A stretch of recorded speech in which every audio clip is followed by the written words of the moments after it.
Vous êtes un leader et vous avez du mal à vous faire respecter lorsque vous parlez. Je vous partage 3 astuces qui vont vous aider sous cet angle. On commence rapidement avec la première astuce. Première chose que vous devez savoir, en tant que leader, vous devez assumer vos responsabilités et assumer vos erreurs. Commençons avec les erreurs. Si vous avez un leader en face de vous qui fait toujours croire qu'il connaît tout, il comprend tout, il n'accepte jamais ses erreurs, même la moindre. On ne demande pas au leader de se rabaisser, mais au moins d'accepter lorsqu'il a tort. Si vous avez un leader en face de vous qui est toujours en train de se mettre en avant, c'est toujours lui qui a raison, ce genre de leader, les gens auront du mal à le respecter. Vous n'aimerez pas être ce genre de leader que les gens craignent au lieu de suivre. Donc, commencez par savoir accepter vos erreurs. Et en parallèle, il faudrait accepter votre poste et accepter vos responsabilités. Une fois que vous mettez dans votre tête, c'est moi le leader, même si dans la salle, il y a des personnes plus âgées et il y a des personnes plus expérimentées, vous savez que à ce moment, à cet instant, c'est vous le leader. Avec cet état d'esprit, même votre langage corporel sera le langage corporel d'un leader. Votre façon de parler sera la façon de parler d'un leader. On n'a pas dit un patron, mais un leader. Quelqu'un qui est suivi. Et pour être un leader, il faut travailler. Car c'est ce travail qui développe la confiance en soi. Comme il est souvent dit, un leader qui arrête d'apprendre, arrête d'être un leader. Continuez à travailler, continuez à apprendre, votre confiance en vous va augmenter. Vos pairs, vos subordonnés vont vous soutenir parce qu'ils savent que vous êtes un humain, vous faites des erreurs et vous les acceptez et puis vous travaillez.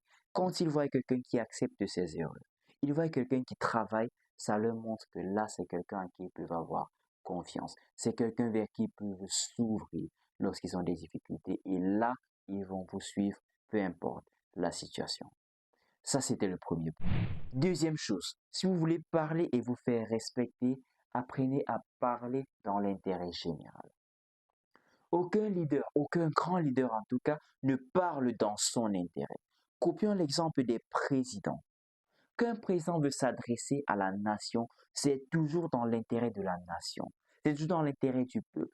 Que vous l'aimez ou que vous ne l'aimez pas, vous devez écouter ce qu'il a dit parce que cela va vous impacter d'une manière ou d'une autre. Et c'est là la leçon que vous devez tirer de ça. En tant que leader, quand vous devez vous lever pour parler, parlez dans l'intérêt de ceux qui vous suivent. Cela les montre deux choses. Que un, vous avez de l'intérêt pour eux et deux, vous pouvez défendre leurs intérêts. Car oui, en tant que subordonné ou en tant qu'une personne sous une autre personne, on a tous besoin d'avoir quelqu'un vers qui on sait que si on lui adresse nos problèmes, il pourra nous défendre et amener des solutions à nos problèmes. Et non quelqu'un qui parle toujours pour son intérêt, toujours pour son ego. En tant que leader, parlez dans l'intérêt général.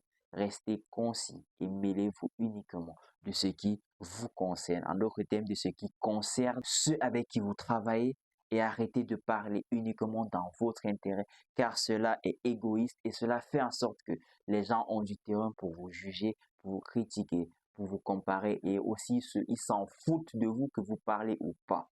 Donc, copiez cet exemple des présidents, des gouverneurs, etc.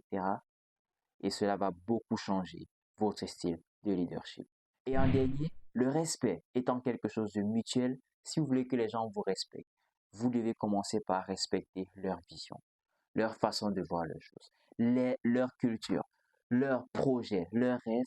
Si vous respectez cela, eux en retour, ils vont respecter votre vision, votre caractère, vos projets, vos idées, etc.